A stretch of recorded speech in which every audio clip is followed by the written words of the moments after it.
Greetings viewers, Eric the Car Guy here, back again with another project in the Fixing It Forward series. Yay! And I'm standing here with Jeff Schmidt, who has, how you doing, Jeff? Oh, pretty good. How you doing today? Doing all right. Jeff, what did you bring me?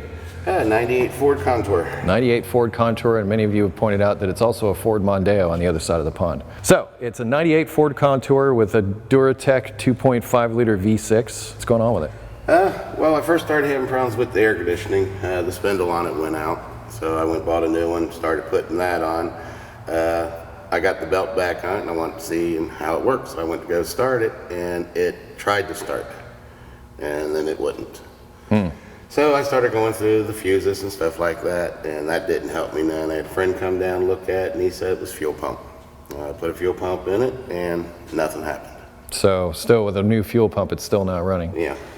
And initially when it came to me on the truck, it's, if you're wondering why this is missing here, I did it, it's my fault. The hood latch, yeah, we have the piece here. The hood latch wouldn't allow the hood to open.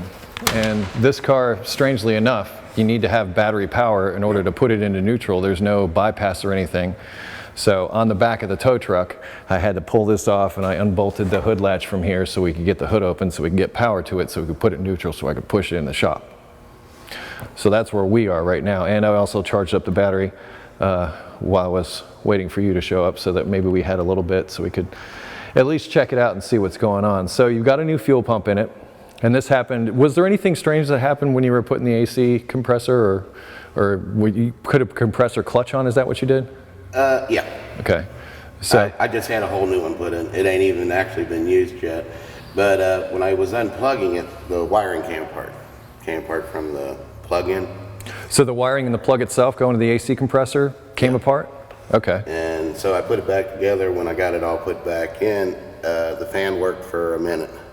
I don't know if I should put the wiring in backwards back into the plug or what, and shorted something out. But since then, I ain't been able to get nothing to turn over.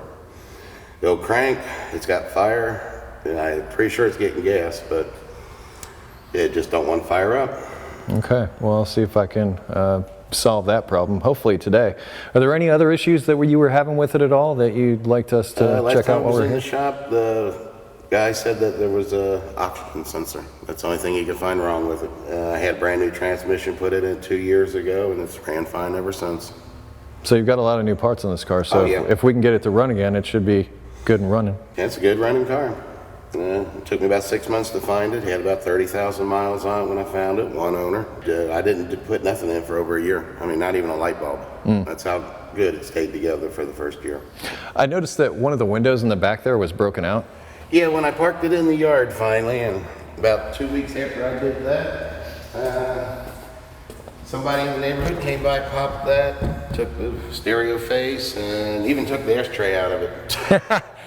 I wonder if that is a similar car. Yeah, that's what I was kind of wondering, if that's the only thing they took. Right. I had a little crystal rabbit in the window. There was probably about $8, $9 there where the emergency brake is. That's unfortunate. That wasn't touched. Well, we'll see if we can't track down a piece of glass for you there, because that doesn't seem very secure. Yeah, I just stuck that there to keep the rain out of it. Right. And it looks like we got a little bit of a leak happening here under the car too. I've never seen that before. It never leaked, not even oil. That's a little strange, but I did push it into place, so maybe as I was moving the wheel back and forth, it might have overloaded the power steering system, might have dumped out some power steering fluid. If we're lucky, that's what happened. You know, because without the engine running, that's what might have conspired. Not real sure. Yeah, never had a leak.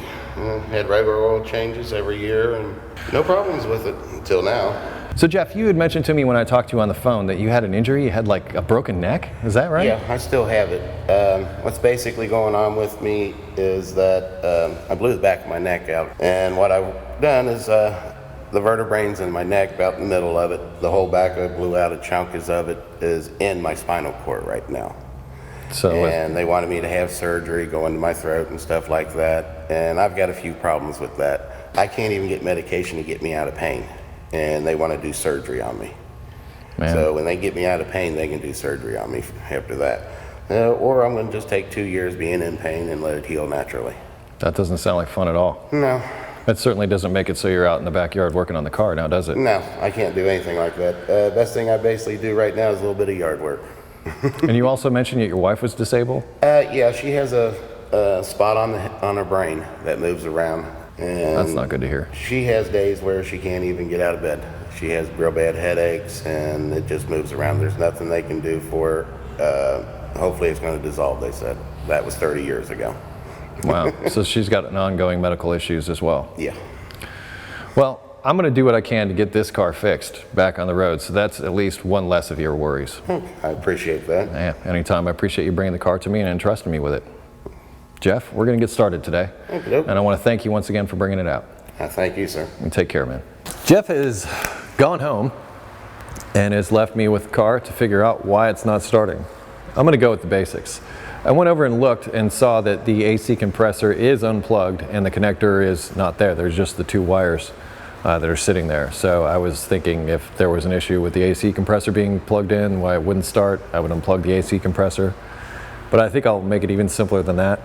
I'm just going to do just the basics. So I'm going to check the fuel and spark, and also to see if the engine is mechanically sound enough for it to start. I think we've charged the battery up long enough to where we can crank it at least and find out what's going on. The battery's been charging for a while, and he mentioned that the battery is going dead on him. I just want to see if it's even a viable battery to start with. So I'll just do a quick load test on it, just to see. It's got, well, it's 13 volts on it right now. Yeah, it's a good battery. All right, let's just crank it over.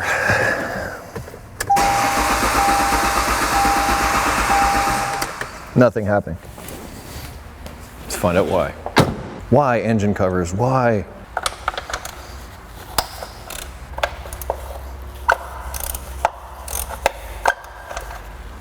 Okay. It's pretty sad when you can't even get the cover off to get to the spark plug wires. Spiders have definitely taken over. It's their car now.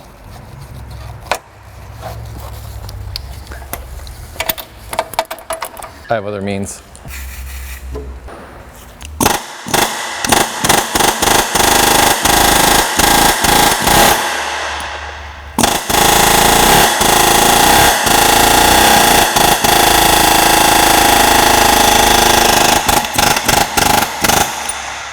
Take that. I win. Just hope I'm able to get to those spark plug leads. Seen a lot of dry rot here. It's to be expected for something that sits for a long time. And I have determined that the issue with that fluid on the floor is from the power steering, and it is because I was cranking the wheel back and forth. Here's some of that dry rotted stuff I was talking about. I believe that's the water pump that's driven down there. There's a camshaft, an idler, and this PCV hose, which is done. He said he had an O2 sensor code, and maybe it's because of the vacuum leak that was created by that. First, let's get the darn thing to start.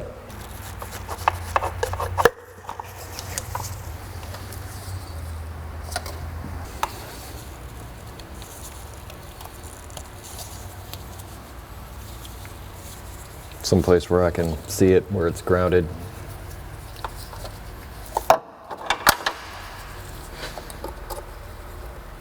That'll do. Okay, we have spark. So we've got one ingredient.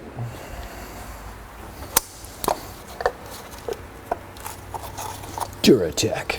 All right, where's that there fuel coming in? Ah, Schmidt valve. First I'm just gonna hit it with my pocket screwdriver just to see if there's any pressure in there. Because there should be, because we've been cranking on it. None. No fuel pressure. He said he put a new fuel pump in it.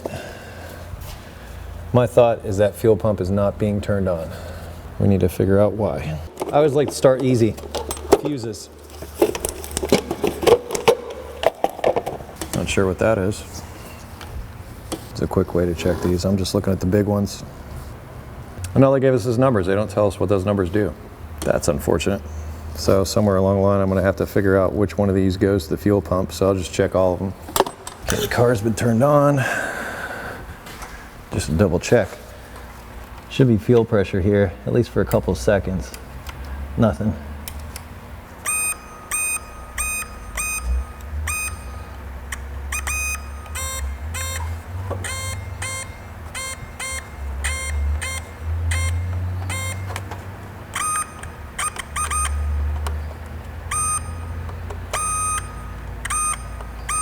Okay, those are all good.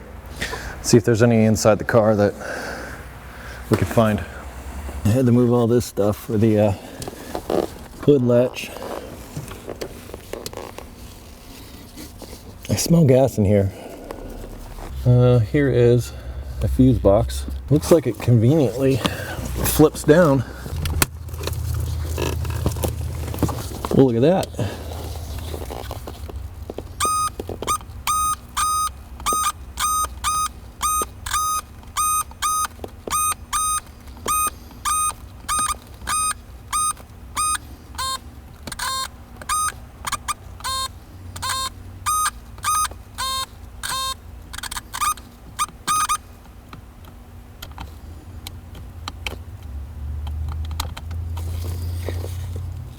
It tells me all the sizes, but it doesn't tell me what fuse goes to what. Well, I need to do some research on the dang old internet, find out what's involved with a fuel pump circuit on this car, find out who the players are, and then find out if they're working. To the internet. I just need a wiring diagram to find out where everything is. Oh, hey. Now I'll know which one is the fuel pump relay. We found that out. Relay C50. So it'll be second one in from the left. According to the diagram, this is the fuel pump relay. And really quick, I can just see if it clicks.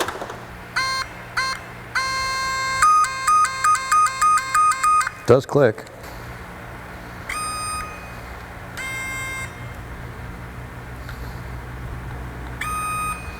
Just need to see if this ground comes on when we turn the key. And that will tell us if the fuel pump is being told to turn on.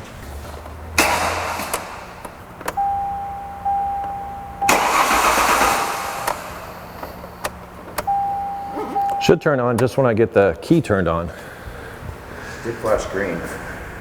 It flashed green? Yep. And you cranked it. When I cranked it, what about when I just turned it on? Negative. Like that? Nothing. Was it flashing green that, oh. Yeah. Okay, there it is. Okay.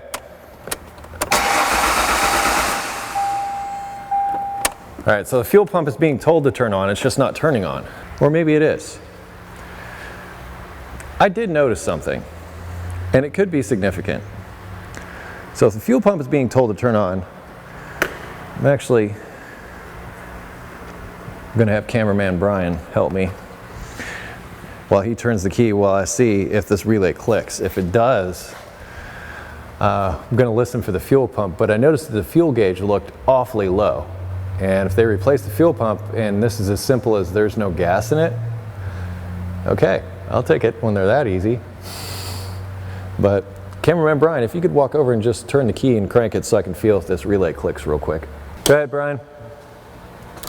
Okay, it's clicking. So the relay's clicking. Another relay can work. Let's see if it's as simple as just it needs gas. Kind of like Sling Blade. Got no gas. Got no gas in it.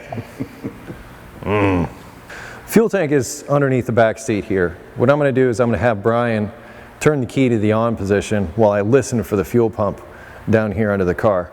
So I'm going to be sort of half under the car here while Brian's turning the key to the on position and cranking so I can listen for the fuel pump to run. So don't try to crank it yet, Brian. Just like turn it to the on position so I can listen. Turn the key till the lights on the dash come on. Okay, it's running. It's out of gas. Okay, I heard the fuel pump running. I put my hand on the gas tank when Brian turned the key. So the fuel pump's working, but we got no fuel getting up here. So that means a couple of different possibilities. One, because the fuel gauge is so low, there's not enough fuel in the tank for the fuel to get up to the engine. Or there's some kind of restriction between the fuel pump and here, which could have something to do with the installation. He did say he replaced the fuel pump. So let's put some gas in it, see what happens.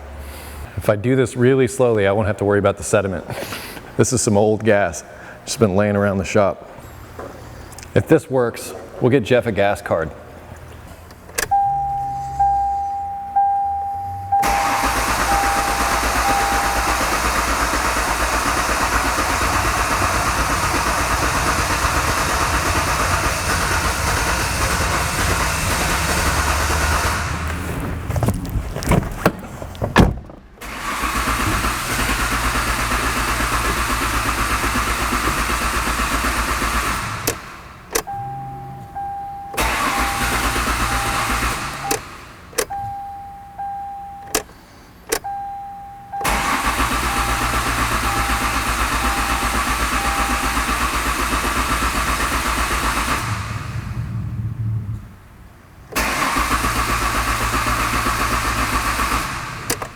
See if we got fuel pressure now.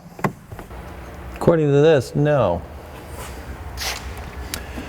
So I'm going to go by the theory that there's some kind of restriction between there and here, because I should have some kind of fuel pressure here. Wonder if I can get cameraman Brian to crank that engine for me again, just so that I can see if I can get fuel to come out. Okay. Okay, some fuel did come out. Oh boy, all over my hands. During our second round of testing, we got cameraman Brian a little soiled by fuel. Stay dirty. So I'm going to add a little more fuel here, because I think we're onto something. At least we know we got fuel up to the engine. I don't think we had that before. There could be like air in it. I might not have put enough in, so I'm going to add a little bit more to see if that has an effect, see if I can get it to start up and run.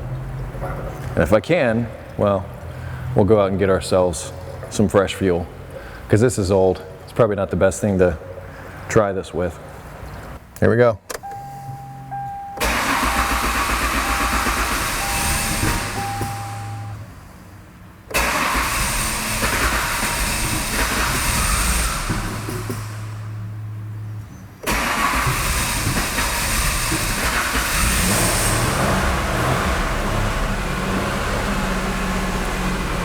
I win!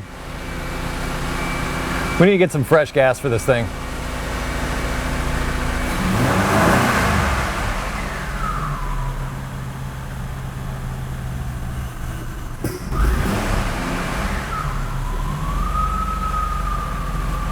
One of the easiest fixes ever. I'm not going to speak out loud too much, but it's kind of nice that we're getting this instead of what we got with Barbara's van. Let's go top this off with like $5 of real fuel and see what we get then.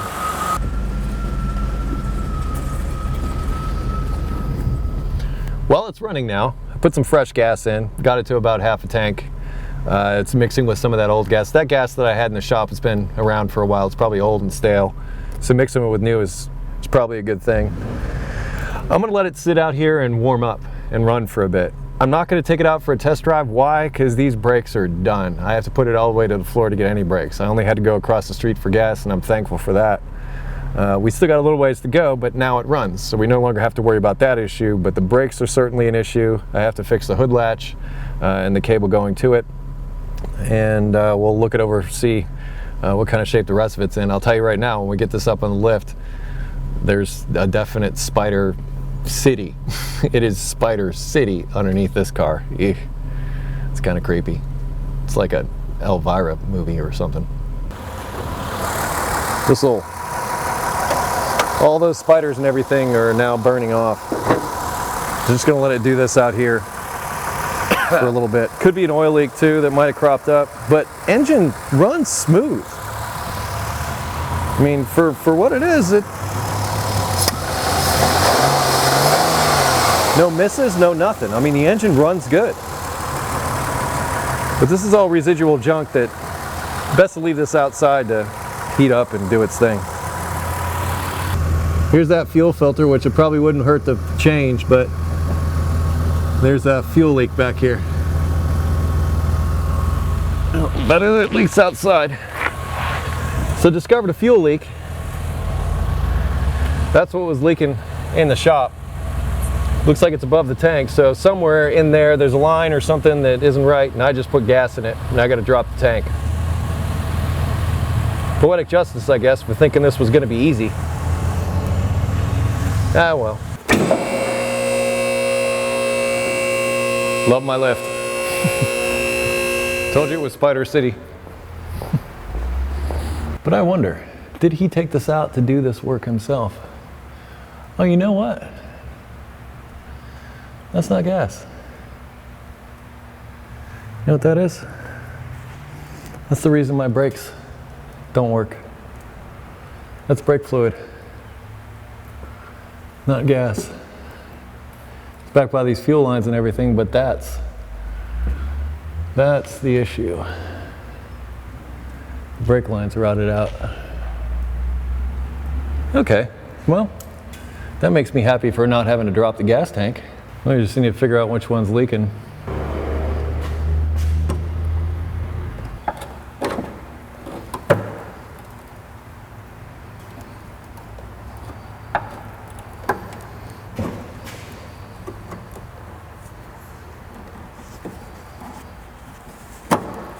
Is it you that's leaking?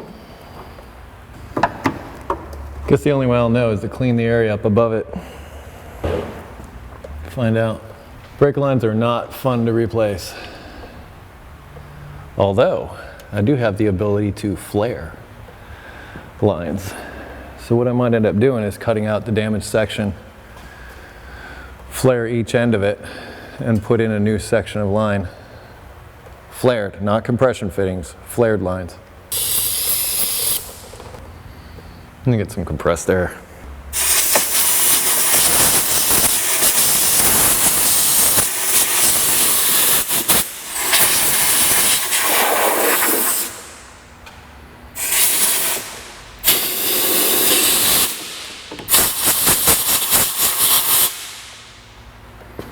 I think it's this bottom line. Yeah, it's this one.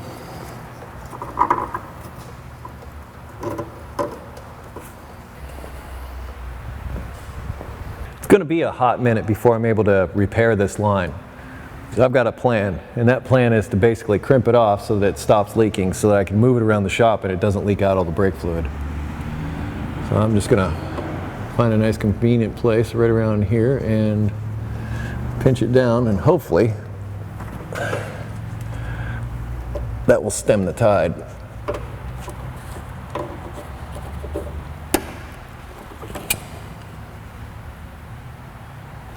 At least for the time being. So I can get some time to properly repair it. This will also help us diagnose this particular brake line. Well, okay kids, we got it running again. Didn't have any gas in it. Well, it's okay when they're easy. It's okay. But now we've got gas in it, and now that it's running, well, there's a big issue with the brakes. Mainly this huge brake fluid leak that is dripping behind me. I don't have everything I need to fix that right now, so we're going to cut this video here, pick up again where we left off in another episode. But now we know Jeff, now we know what Jeff's cars needs. Let's pursue that. Anyway, if you have automotive questions, I'd ask that you head over to EricTheCarGuy.com. Welcome video there to tell you about the features we have to help you. If you wish to connect with me socially, say hi and stuff. Google+, Facebook, Twitter, also Instagram, and I close each of my videos with be safe, have fun, stay dirty. I'll see you next time on the next episode of Fixing It Forward.